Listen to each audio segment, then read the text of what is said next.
Jace Lejeune from Gridiron Football here, our third annual Gridiron Football Media Day at Pineville High School. We're going to be busy, quite busy this week, Coach. I can tell you what.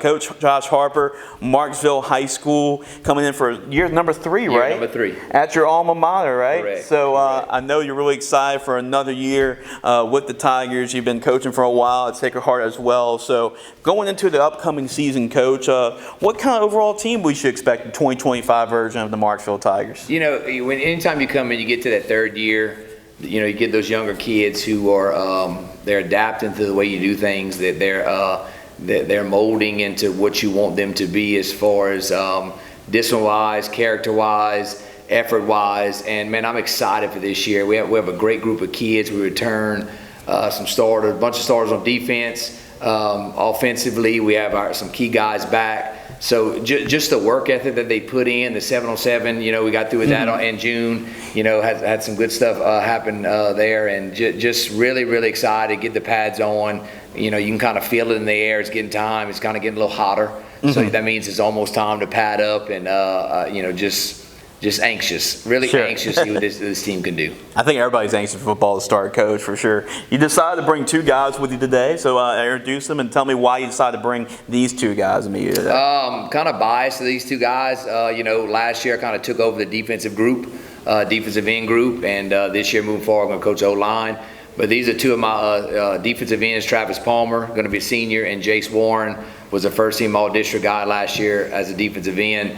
And they kind of anchor our defense, you know, and what we asked them to do and what we're trying to do this year defensively, that's the 2 guys that are kind of got to carry the load on their back and be the leaders on the field and kind of carry that defense and move forward in what we want to accomplish. Well, if you get to the quarterback, I mean, that's a really good chance of winning football games. You consistently get back to the quarterback, and you got 2 guys that can definitely do that. Coach, on the offensive side of the football, as a unit, tell me what's a little bit of an offensive preview on the team this season. You know, we're going to run what we've been running the last 2 years, and going to year 3. So, you know, offense, we kept our skill guys. You know, we lose 2 from last year in Elijah Murray and Kyle Round Pryor.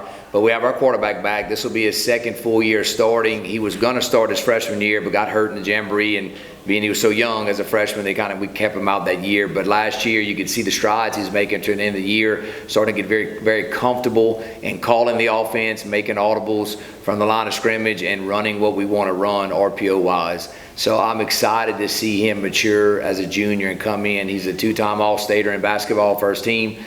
Great athlete, great size, return our receiver, Jaden Price, who's going to lead us on that aspect, receptions, and I'm ready for him. He's going to be a junior also, and both of them have had good growth spurts this summer. They're both about 6'2", give or take, and we got some new guys who are ready to take on the roles. You know, it's going to be hard to replace the 2 guys we lost, so it's going to be more of a joint effort, more of a group effort, but we have some good skill guys coming in, and excited. Offensive line, what I'm coaching.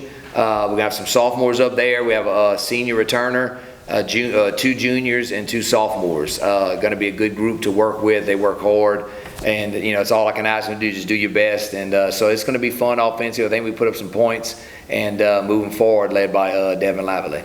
For sure. And you mentioned the 2 DNs, but talk about the rest of the defense, what we should look for. Just need to step up. Got the growth is what our main deal. You know, last year most of the starters were sophomores.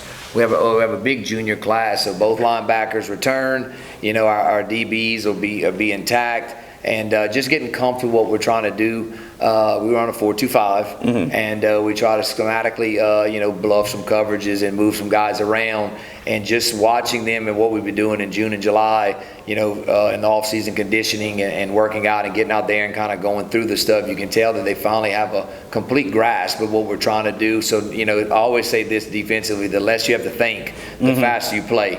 And I think we're getting to that point, you know, with what they feel comfortable and just making plays. Upcoming schedule, I know it was playoff season last year for y'all guys. I know I have high expectations. I know it's tough with y'all schedule, district, non-district. Tell me about the upcoming schedule for y'all. You know, keep the same schedule. We have Vols week 1 at home. Then we have Church Point comes us second week at home. We lost to them last year by 2 points. Then we go to Iota week 3. We lost to them on the last second.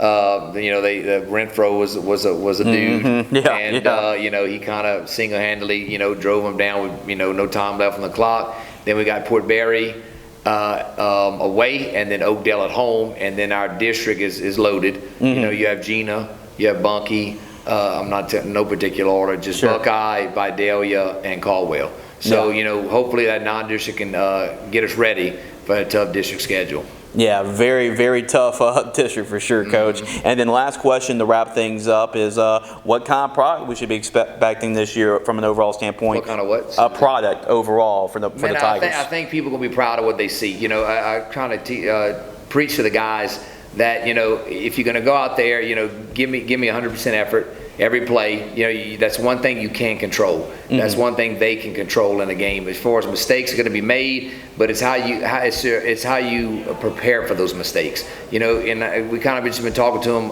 Just go in your mind and go at night and knowingly mistakes will be made, but it's not the mistakes that lose you a game. It's the reaction to those mistakes.